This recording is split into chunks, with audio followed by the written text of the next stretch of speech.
Nous testons 5 niveaux de nourriture dans les parcs d'attractions aujourd'hui. Je suis un garçon. Pour voir si ça s'améliore vraiment à mesure que le parc devient plus grand et plus cher. Nous allons commencer par l'un des plus petits parcs d'attractions du pays et monter jusqu'au parc d'attractions le plus célèbre du monde. Et garçons, bienvenue au niveau 1. Voici Adventure City. C'est l'un des plus petits parcs d'attractions de Californie. Il est tellement minuscule que vous pouvez traverser tout le parc en seulement quelques minutes. La plupart des attractions sont destinées aux plus jeunes, tous à bord de l'Adventure City Express. Mais il existe aussi quelques attractions effrayantes, comme cette zone de chute. Je ne vais pas monter là-dessus. Et les montagnes russes, mon Dieu, ils reculent. Je n'y vais pas. Je ne vais pas non plus sur celle-là, ça c'est beaucoup plus à mon rythme. Il y a même une boutique de souvenirs avec des petits jouets, des raviolis mystères, Cathy Capybara et des croissants français. Et il y a aussi un mini-zoo avec des poules. En parlant de poules, allons chercher à manger. Et maintenant, il faut qu'on fasse le plein à la station de Parker. C'est en gros le seul stand de nourriture dans le plus petit parc que je visite. Bonjour, puis-je avoir une limonade glacée souvenir super, s'il vous plaît? Merci.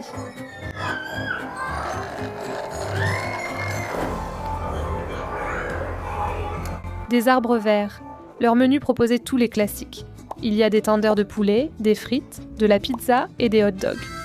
En gros, tous les plats que tu voudrais manger enfant dans un parc à thème. Donc évidemment, j'ai dû prendre un peu de tout.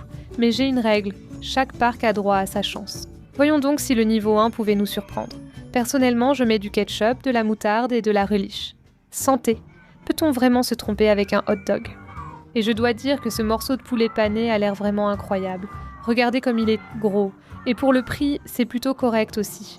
Tout ça pourrait probablement nourrir une famille entière de 4 personnes. Ça m'a coûté environ 40$.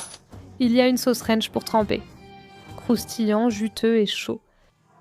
La nourriture me rappelle ce qu'on trouve à l'espace restauration de Costco. Le premier niveau nous met plutôt bien en route et il ne cherche pas trop à être autre chose que de rendre les enfants heureux. Donc Adventure City obtient un 8 sur 10. Pour un petit parc, la nourriture était bonne et les prix étaient raisonnables. Mais voyons ce que tous les autres niveaux ont à offrir. Bienvenue au niveau 2 sur 5 de nos aliments de parc à thème. Ce parc subit beaucoup de pression car non seulement il se trouve à seulement 8 km de Disneyland, mais il a aussi été construit autour de la nourriture. Avant toutes les montagnes russes, il était connu pour son poulet frit, puis sont arrivés les murs de Boysen, ensuite les funnel cakes et la ville fantôme. Alors allons voir ce que Knott's Berry Farm nous réserve. Bien que Knott's Berry Farm soit un parc à thème plutôt petit, il y a beaucoup d'attractions et beaucoup de nourriture. Et comme vous pouvez le voir, c'est assez bondé. Le thème ici est un peu confus. Vous avez le camp Snoopy, la ville fantôme, les pionniers. Il y a beaucoup de plats typiques de parcs à thème. Vous avez des bouchées de pommes de terre, des bretzels et beaucoup de produits à la mûre de Boysen. Il y a même un petit mini-musée de géodes. Elle date de l'ère jurassique, il y a 145 millions d'années, ce n'est pas réel. Et voici le célèbre restaurant de poulet frit de Madame Knott. Ils servent ce fameux poulet frit. Des biscuits, de la purée de pommes de terre et de la tarte aux boysenberry depuis 1934. C'est aussi une partie de toute l'histoire d'origine du parc lui-même, parce que celui-ci est venu en premier. Bien sûr, je dois commander la spécialité de Madame Knott, le poulet frit. Il est accompagné de 2 ou 3 morceaux de leur célèbre poulet frit et de purée de pommes de terre à la sauce campagnarde de Knott. Et bien sûr, nous devons prendre une part de cette tarte au mûre de Boysen mondialement célèbre. Apparemment, chaque commande est accompagnée de biscuits et de confiture de mûre de Boysen. Ajoutez un peu de beurre et une touche de cette confiture de mûre de Boysen. Les biscuits sont moelleux, beurrés, et la confiture n'est pas trop sucrée. C'est juste fruité et délicieux. Ici, tout est à base de mûre de Boysen. Du punch à la mûre de Boysen, de la confiture de mûre de Boysen, de la tarte aux mûres de Boysen et peut-être même de la gelée de mûre de Boysen. La nourriture a l'air plutôt simple et il y a beaucoup d'avis 5 étoiles ici, mais la plupart concernent le service. Quelqu'un a dit « Excellente première chez Miss Hussein ». Le dîner au poulet était délicieux, avec de bons accompagnements et une tarte pour un prix très correct. L'attente n'a pas été trop longue et notre serveuse était vraiment attentionnée. Je reviendrai sans aucun doute. 5 étoiles. Quelqu'un d'autre a dit « Le poulet frit, honnêtement, j'en attendais plus ». C'était bon, mais j'ai trouvé que c'était un poulet frit assez basique et qu'il n'y avait pas beaucoup d'assaisonnement. Je l'ai trempé dans la sauce, mais je cherchais quelque chose avec plus de saveur. La serveuse était gentille, mais j'ai trouvé que le service était un peu lent. 1 étoile. Alors laissez-moi juste goûter le poulet frit tout seul, puis je le tremperai dans cette fameuse sauce. Je comprends ce qu'ils veulent dire quand ils disent que la sauce a besoin d'un peu plus de peps. C'est simplement une bonne sauce crémeuse. Le poulet frit lui-même a cette saveur très classique et réconfortante du poulet frit maison. Et je ne pense pas qu'il ait besoin de plus d'assaisonnement. J'adore le maïs. Je n'aime le maïs qu'en grains, pas sur l'épi. Je dois dire que le maïs est vraiment délicieux. Les grains sont dodus. C'est sucré. C'est beurré. Pour moi, ça goûte juste le beurre. Je ne dirais pas que c'est vraiment emblématique. On dirait plutôt un dîner où tu entres et tu as l'impression que tout le monde est de la famille. Je dois dire, cet endroit semble vraiment pionnier et avant-gardiste. Et voici la fameuse tarte aux boysenberries. Elle a l'air vraiment bonne. Elle est remplie de confiture comme une tarte aux fruits rouges classique. On a même pris une boule de glace en accompagnement. On goûte? Oui. Très sucré. Très sucré. Laisse-moi voir. La confiture de boysenberry tout à l'heure n'était pas si sucrée. Je ne suis pas sûre que ce soit la même, mais voyons voir.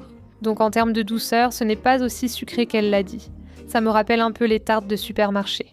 Je me demande ce qui la rend si emblématique. Est-ce parce qu'ils mettent cette boysenberry dans la tarte ou simplement par nostalgie car elle existe depuis si longtemps? Je ne suis pas sûre. Mais en fait, je pense que la boysenberry est en réalité une mûre. C'est assez similaire. Oui, je n'aime pas vraiment la tarte. La nourriture ici était correcte, mais allons voir si le parc à thème a quelque chose de mieux à offrir. En traversant Ghost Town, à ma surprise, il y a même un Panda Express ici, mais nous cherchons autre chose. J'ai trouvé le stand de funnel cake. Puis-je avoir un funnel cake bien garni, s'il vous plaît? Et voici le funnel cake à la boysenberry. Ce que les churros sont à Disneyland, les funnel cakes à la boysenberry le sont à Knott's Berry Farm. C'est énorme et je ne sais pas comment je vais finir ça. Mais j'ai trouvé des amis pour m'aider à goûter. Vous avez déjà mangé des funnel cakes? Alléluia. Oui, ça a l'air fou. Allez-y, servez-vous les amis. Boysenberry. Ce n'est pas bon. C'est croustillant. C'est fruité. La mûre de boysen ressort vraiment mieux ici que dans la tarte. Globalement, pour le niveau 2, Knott's Berry Farm était amusant. Ça me rappelle une fête foraine dans un parc à thème. Au niveau 2, la nourriture était correcte. Les niveaux 3, 4 et 5 sont des parcs emblématiques. Donc je pense qu'on doit voir ce qui nous attend d'autre. Après avoir passé toute la journée dans les parcs à thème à goûter tous les plats, il me reste encore un repas dont je dois m'occuper. Et c'est pour Oli, notre border collie de 11 ans, qui nous attend à la maison. Si vous regardez mes vidéos depuis un moment, vous connaissez sûrement Oli. C'est un peu une star à sa façon. C'est pratiquement un chien YouTuber. Il m'a accompagné lors des centaines de recettes, de longues journées de tournage et des dégustations. Franchement, s'il y a de la nourriture, Oli est sûrement à mes côtés. Alors pour le repas d'Oli, on adore The Farmer's Dog. On a aussi des bâtonnets à casser comme friandises. Oli, allume-toi. Bon chien. Bon chien, reste. Reste. Reste. Vous allez être impressionné. Il va rester tout le temps. The Farmer's Dog prépare de la nourriture fraîche pour chiens, doucement cuite et conforme aux normes alimentaires humaines. Chaque paquet est personnalisé au régime d'Oli, avec son nom dessus. Comme Oli passe des croquettes à la nourriture fraîche, le chien de l'agriculteur a simplifié la transition grâce à un guide pour introduire progressivement ses nouveaux repas. Et vous pouvez vraiment voir tout ce qui va dans sa gamelle. La viande, les légumes, tout ce qui est délicieux pour lui. J'aime que son programme soit personnalisé et que chaque sachet soit prédosé selon ses besoins. Je crois qu'on l'a déjà assez fait attendre pour cette friandise. D'accord. Bon garçon, tu es prêt pour ton repas? The Farmer's Dog a prouvé cliniquement qu'il aide les chiens à bien vieillir, permettant de profiter encore plus longtemps ensemble. C'est à s'en lécher les doigts. Je pense qu'Oli lui donne son sceau d'approbation. Et si vous voulez offrir le meilleur à votre chien, vous pouvez aller sur thefarmersdog.com pour en savoir plus ou scanner le code QR juste ici à l'écran. Merci beaucoup à The Farmer's Dog d'avoir sponsorisé cette partie de la vidéo. Allons goûter d'autres plats de parc à thème. Et maintenant, nous sommes au niveau 3, Legoland. Ce parc n'est pas vraiment connu pour sa nourriture, donc je ne sais pas trop à quoi m'attendre. Il y a plein de structures en Lego. Elles sont vraiment sympas. Tout est du ramen? C'est un peu un jeu de mots avec Everything is awesome, mais attendez, Everything is ramen sera fermé aujourd'hui. Tout n'est pas génial. Ça aurait pu être un super endroit. La recherche de nourriture continue. Bon, c'est un système de commande automatique. Voyons ce qu'il propose. Waouh! Nouilles nébuleuses. Il y a des choses sympas ici. Nous avons le pad thaï planétaire, de la nourriture et des nouilles. Je vais sûrement prendre des nouilles udon. Ils ont tout, de la salade César à la pizza. Ma commande semble prête. Et voici toute la nourriture que vous pouvez obtenir à l'OVNI. Un menu enfant pepperoni avec des chips, une boîte de jus et des fraises lyophilisées. Et voici les nouilles udon. Et nous avons même une salade César au poulet et elle est vraiment excellente. Et pour le dessert, nous avons même des macarons intergalactiques. Je vais d'abord goûter les nouilles. Ça a l'air bien en sauce. Il y a un peu trop de poivron, mais c'est bien chaud et frais. C'est un peu salé, mais c'est bien en sauce. C'est très bien équilibré. Ce qui me sidère, c'est qui aurait cru qu'on pourrait manger des nouilles dans un parc à thème. L'environnement est idéal pour les enfants. Voyons maintenant leur avis sur la nourriture. Qu'as-tu commandé? Salade César, comme celle de maman. J'aime les noix de pécan. Elles sont à la fois moelleuses et croquantes. J'aime bien. Je lui donnerais 9 sur 10. Pas mal pour une salade César de cafétéria. Voyons maintenant le menu enfant. On ne peut pas se tromper avec la pizza. Waouh, ton menu est presque fini. Tu en as pensé quoi de la pizza? J'aime les pepperonis et le fromage. Oui. Salut à tous. Bonjour. Je suis Sam. Maintenant, je vais goûter mon dessert. Waouh, c'est une fraise entière.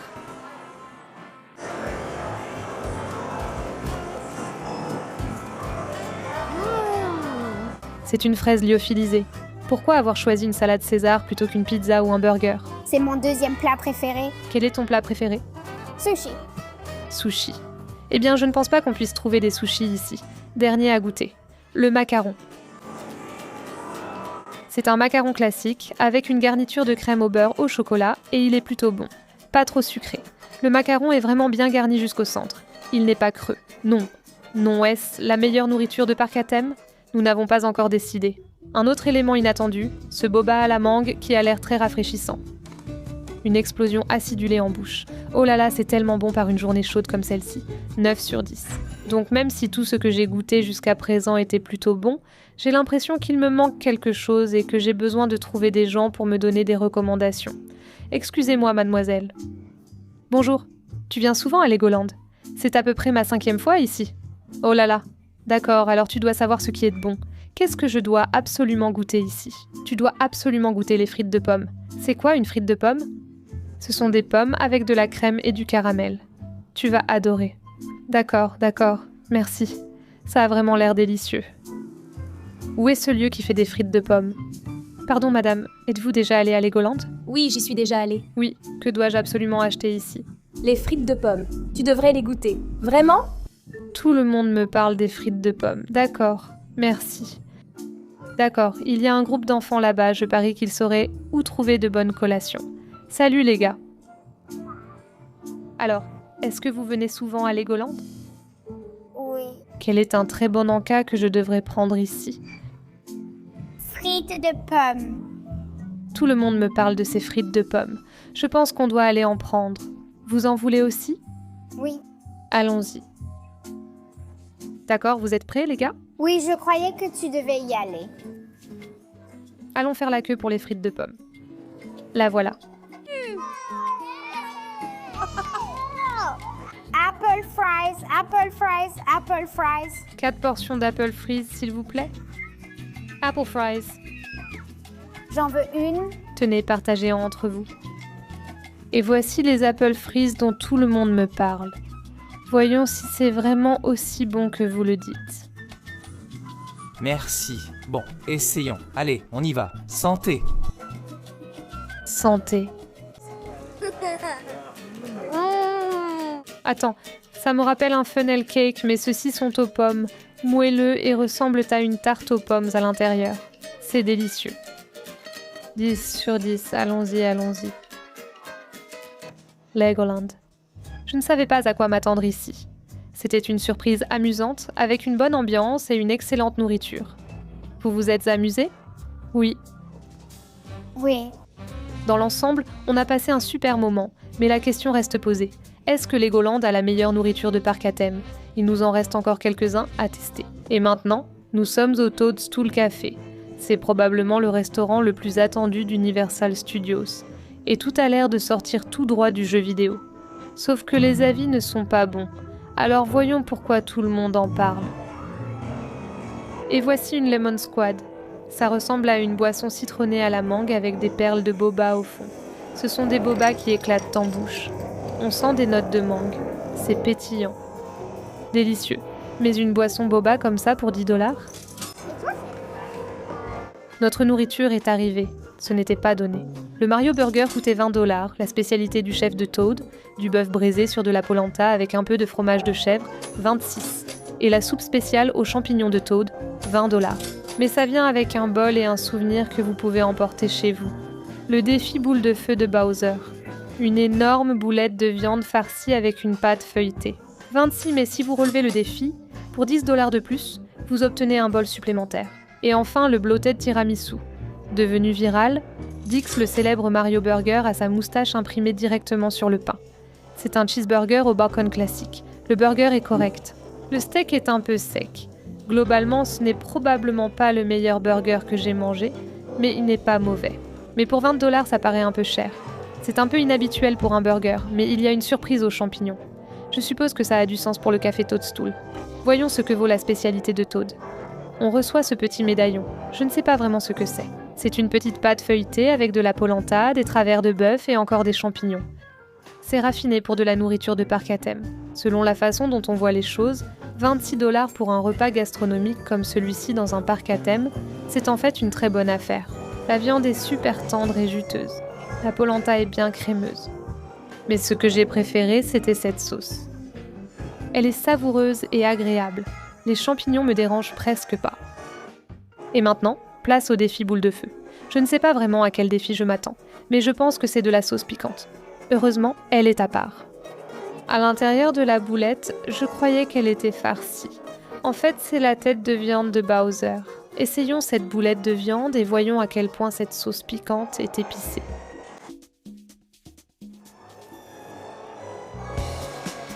Je suis wow.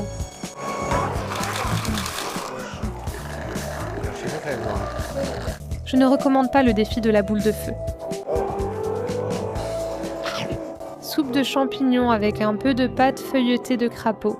Je ne vais pas mentir, ça n'a pas l'air très appétissant. La critique avait tort. C'est agréable, chaud, crémeux, savoureux. Je ne suis pas une grande fan de champignons, mais j'aime vraiment ça. Tu veux goûter ? Tu veux essayer ? Ça a le goût d'un croissant. Et je dirais qu'un croissant, ce n'est pas une mauvaise chose. Mais nous avons terminé notre repas et j'ai toujours le tiramisu bloqué. Mais voyons quelle est notre récompense pour avoir gagné le défi de la boule de feu. Humble Bowser. Essayons ce tiramisu noir. Et le tiramisu est enfermé dans ses biscuits point d'interrogation. Très crémeux. Ce n'est pas exactement un tiramisu, mais je ne fais pas la difficile parce que ça ressemble plus à un gâteau d'anniversaire à la vanille qu'autre chose. Mais c'est délicieux. Dans l'ensemble, l'ambiance du café Toadstool est un 10 sur 10. La nourriture 9 sur 10. Je suis même repartie avec quelques souvenirs. Je ne sais pas de quoi les gens se plaignaient, mais si c'est le pire restaurant d'Universal Studios, eh bien la barre est vraiment haute. Voyons donc quel sera notre prochain restaurant. Et nous avons trouvé la bière au beurre. Je ne sais pas ce qu'est la bière au beurre, mais j'ai toujours été curieuse. On va goûter. Voici la bière au beurre. Est-ce du beurre ou de la bière ? C'est censé ressembler à un soda à la vanille avec une saveur de caramel au beurre. Santé. Oh, c'est tellement délicieux. Ça évoque un bonbon candy corn, mais pétillant, légèrement sucré et surmonté d'une mousse crémeuse. 8 sur 10. Et maintenant, pour le niveau 5, nous allons manger au célèbre restaurant Blue Bayou qui se trouve en fait à l'intérieur de l'attraction Pirates des Caraïbes. Sauf que cet été, l'attraction est en travaux. Salut. Salut. Et maintenant, on attend. Tu y es déjà allé ? Non, c'est la première fois. Nous allons être installés près de l'eau. Waouh ! Mon Dieu, c'est trop cool. L'attraction ne fonctionne pas. Non, elle ne sera pas remplie avant environ 2 semaines. Waouh ! Nous avons réussi à entrer dans l'un des restaurants les plus convoités de Disneyland. Il paraît que les réservations ici sont vraiment difficiles à obtenir. La nourriture ici est aussi censée être emblématique. Ils sont connus pour leur Monte Cristo. Normalement, pendant que les gens passent en barque dans l'attraction, tu es assise sous les lanternes dans une cour style Nouvelle-Orléans, mais tu es toujours à Disneyland. Et c'est une expérience totalement immersive où tu peux voir de petites lucioles voler juste à côté de toi. J'ai l'impression de dîner dans le noir.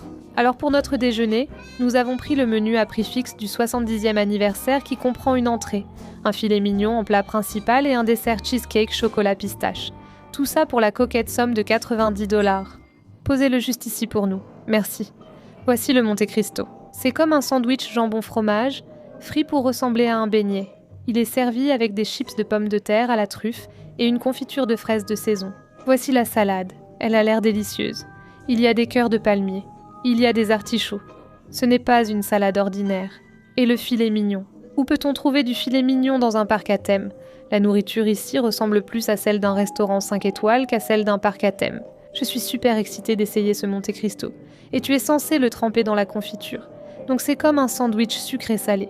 Imagine un sandwich jambon-fromage à l'intérieur d'un beignet moelleux. C'est exactement le goût que ça a. C'est tellement gourmand, mais délicieux. Je dois absolument goûter cette chips à la truffe. Ce n'est pas courant, tu sais. On dirait qu'elle n'est pas industrielle, mais faite maison ici. Et elle est super croustillante. Maintenant, passons à la salade. C'est une vinaigrette légère et ça a presque le goût d'une salade antipasti. Vraiment délicieux. Et maintenant, notre steak. C'est un filet mignon de belle taille. Waouh, saignant, cuit à la perfection. Il est servi avec une sorte de sauce demi-glace. Un peu de pommes de terre, j'aime tout avoir en une bouchée. C'était un excellent steak. Je n'aurais jamais pensé manger du brocoli à Disneyland, mais c'était aussi très bon au Blue Bayou. 90 $ pour un menu à prix fixe. J'attends encore le dessert. C'est plus cher que certains billets de parc à thème que nous avons visités. Mais cela en valait-il la peine ? Laissez-moi manger et y réfléchir. Merci. Waouh, c'est comme un cheesecake au chocolat façon Dubaï avec des bonbons crus. Waouh, regarde à l'intérieur, il y a même de la pistache et puis une sauce à la fraise surprise au fond. Je dois goûter. Pourquoi est-ce si dur ?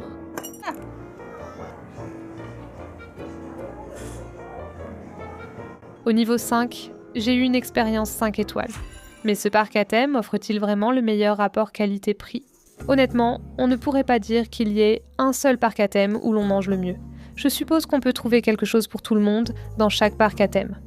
Merci d'avoir regardé et si vous avez aimé cette vidéo, allez voir celle-ci juste ici. J'ai croisé quelques spectateurs et n'oubliez pas de vous abonner.